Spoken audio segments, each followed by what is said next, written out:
कहत रे बाबूजी ना रहे हम घर में कहत रे बाबूजी ना रहे।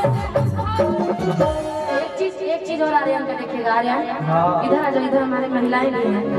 एक इसका वीडियो वायरल हुआ था, माल के चक्कर में लोगों का मतलब कि गर्लफ्रेंड के चक्कर में हमारे बिहार में उसको माल रखा गया है। और पहले हम सुनते तो माल का मतलब हमको पता नहीं था क्या होता है, बहुत गंदा वर्ड लगता है बोलने में, लेकिन पहले हम जानते थे गाय भैंस को माल बोला जाता है। माल जाल रख देते नहीं, माल जाल के अन्न पानी दे देते नहीं, खाना ऐसे बोला जाता है ना गाँव में। तो हम लोग घरे गाय रहे, भैंस तो ना रहे, भैंस तो नहीं देख ले हम दूसरे घर में, अपना घर में भैंस नहीं देख ले। जैसे कि हम पंडित थे तो हमारे घर में गाय रहे, तो पापा कभी आवाज रास्ता चाहे बाबा रास्ता कहस की माल जाल के जाता नहीं तनी घास फूस दे देवे। जब बाद में जब से गाना उना सुनी, जब से थोड़ा सा जैसे जैसे बोल बनी तो लोग ये सुनियो में बोलल कि हमार माल है। अरे गाय के कहे माल कहती माल है। बाद में पता चला कि वो गर्लफ्रेंड के लोग यहाँ अपना बिहार में खास करके बाहर ना समझ लो कि बाहर में माल नहीं करेंगे कहते अभी हम सोचल सब। हाँ आर्यन जाना था, आर्यन जाना था माल नहीं कहा जा देख ले अब तनी की अपना गर्लफ्रेंड के चक्कर में कैसे पागल भेज देख हम तनी कि कहत रे बाबूजी ना रहे दे हम घर में। सब लोगों का एक बार ध्यान इसके तरफ दीजिएगा, म्यूजिक मत बजाइएगा थोड़ी देर के लिए, सब लोग इधर ही ध्यान दीजिएगा कि कहत रे बाबूजी ना रहे दे हम घर में कि चार मेरी और हम अगला दिन भर आ जाना। सब लोग देखिएगा ध्यान से कि हो गई कंगाली तमाल के चक्कर। आपको पाक फूट जाता तो यही चीज है इसका। अभी ये तो थोड़ा कम है, आगे ध्यान दे करके पीछे से थोड़ा सा म्यूजिक के साथ में आना कि कहत रे बाबूजी ना रहे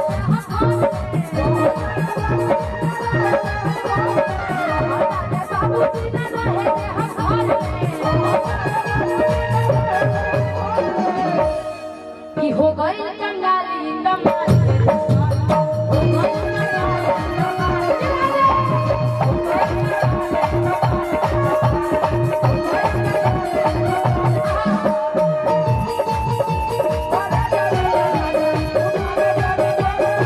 सब तो जगत नहीं खेला बुझल। लेकिन का कहीं करे में पापा साथ देता रहे, आर्यन के पापा भी साथ देता रहे, काहे कि उनकर मौसी से चक्कर चलता ना। ऐसे सगरो घुमावत रहे, ये से एकदम मुस्कान देते तेरे पापा के चेहरा पर कितना बड़ा कि कहत रे बाबूजी ना रहे दे हम घर में। जरा इस पर एक्टिंग करो तो कैसे करोगे? देखिए सर्वगुण संपन्न ही लड़का, देखिएगा इसीलिए गर्लफ्रेंड भी पटाया तो किसी को पता नहीं चलता है कि कहत रे बाबूजी। देखिए बाबूजी के स्टाइल मतलब प्रणाम पाती करके कि कहत रे बाबूजी ना रहे दे हम घर में कि चार बेरी और हम अगला दिन भर में कि कहत रे बाबूजी ना रहे दे हम घर में कि चार बेरी और हम अगला दिन भर में कि अरियनवा हो गई कंगाल है तमाल के चक्कर में। बानू जी देखी तो रखो भी पैसा बा, देखिए तो का कइला पैसा बा सब इतना पैसा निकालो तो सब धराई अभी जल्दी निकालो, जल्दी निकालो जल्दी निकालो। बा लगता कमाया है भाई, और है पैसा दो जल्दी दो। खत्म हो गया सब खत्म कि हो गई कंगाली तमाल के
बहुत सारा आशीर्वाद, बहुत सारा प्यार, बहुत बहुत धन्यवाद इस प्यार के लिए। ऐसे ही आते रहिए आप लोग कि हमरे खातिर तोहरा के दुनिया में भेजले, हमरे खातिर तोहरा के दुनिया में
लुटा दे ऐसे जिसको ही जवानी उसी को कहते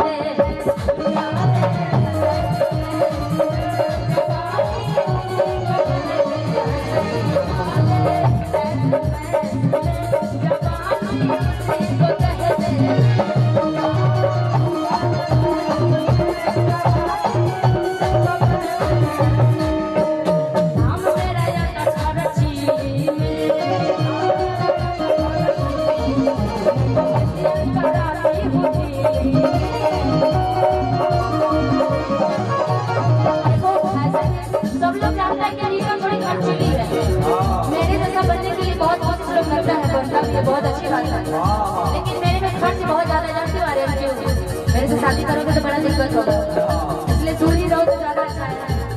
नाम मेरा